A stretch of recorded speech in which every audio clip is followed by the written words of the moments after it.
Assalamualaikum warahmatullahi wabarakatuh. Perkenalkan, nama saya Rahmadini, NIM 2211015. Saya berasal dari Prodi BKI 1A, Fakultas Dakwah dan Komunikasi Islam. Di sini saya akan menganalisis tentang peran Pancasila bagi masyarakat Indonesia generasi 4.0 terhadap sistem demokrasi masa kini, dan kondisi partai politik dan pemilu pada masa kini dan masa yang akan datang. Peran Pancasila bagi masyarakat Indonesia generasi 4.0 terhadap sistem demokrasi masa kini. Salah satu permasalahan yang dihadapi bangsa Indonesia dewasa adalah memudarnya semangat nasionalisme dan patriotisme di kalangan generasi muda. Hal ini disebabkan banyaknya pengaruh budaya asing yang banyak masuk di negara kita. Akibatnya banyak generasi muda yang melupakan budaya sendiri karena menganggap bahwa budaya asing merupakan budaya yang lebih modern dibanding budaya bangsa sendiri.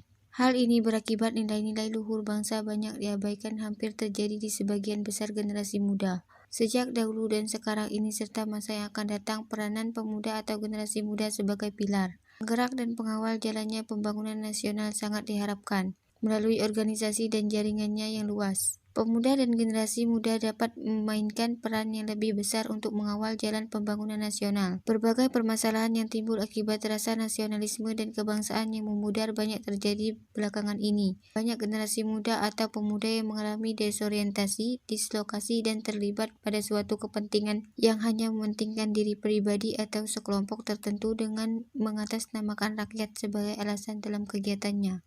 Pancasila sebagai dasar dan ideologi negara merupakan hasil kesepakatan bapak pendiri bangsa ketika negara Indonesia didirikan.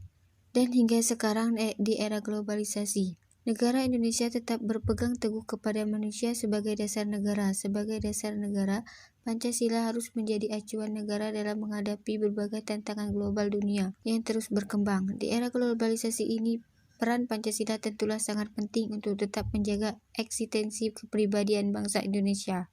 Karena dengan adanya globalisasi, batasan-batasan di antara negara seakan tak terlihat, sehingga berbagai kebudayaan asing dapat masuk dengan mudah ke masyarakat. Hal ini dapat memberikan dampak positif dan negatif bagi bangsa Indonesia.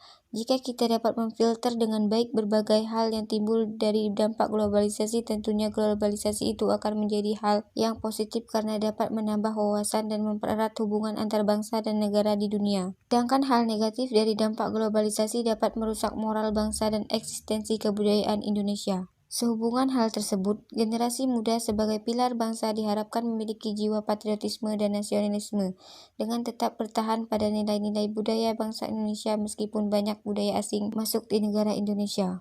Dengan berlandaskan Pancasila diharapkan pengaruh budaya asing bisa disaring sehingga generasi muda bisa menjadi generasi yang benar-benar cinta pada tanah air Indonesia apapun keadaannya.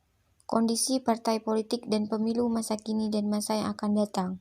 Partai politik dan pilkada langsung Indonesia pertama kali dalam melaksanakan pemilu pada akhir tahun 1955 yang diikuti oleh banyak partai ataupun perseorangan. Dan pada tahun 2004 telah dilaksanakan pemilu yang secara langsung untuk memilih wakil-wakil rakyat serta presiden dan wakilnya. Dan sekarang ini tanggal 9 Desember 2015 akan dilaksanakan pemilihan kepala daerah atau sering disebut pilkada langsung secara serentak di 269 daerah di Indonesia.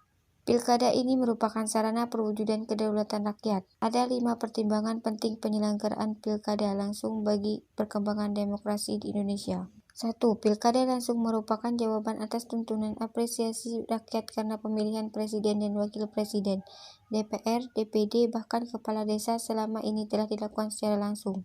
2. Pilkada langsung merupakan perwujudan konstitusi dan Undang-Undang Dasar 1945, seperti telah diamanatkan pasal 18 ayat 4 Undang-Undang Dasar 1945.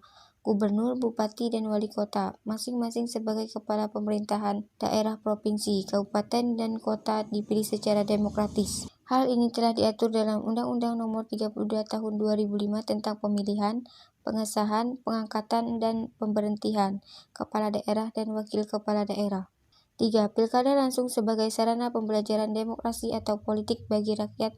Civic Education. Ia menjadi media pembelajaran praktik berdemokrasi bagi rakyat yang diharapkan dapat membentuk kesadaran kolektif segenap unsur bangsa tentang pentingnya memilih pemimpin yang benar sesuai nuraninya. 4. Pilkada langsung sebagai sarana untuk memperkuat otonomi daerah. Keberhasilan untuk otonomi daerah salah satunya juga ditentukan oleh pemimpin lokal. Semakin baik pemimpin lokal yang dihasilkan dalam Pilkada langsung 2015, maka komitmen pemimpin lokal dalam mewujudkan tujuan otonomi daerah, antara lain untuk meningkatkan kesejahteraan masyarakat dengan selalu memperhatikan kepentingan dan apresiasi masyarakat agar dapat diwujudkan. 5. Pilkada langsung merupakan sarana penting bagi proses koderisasi kepemimpinan nasional.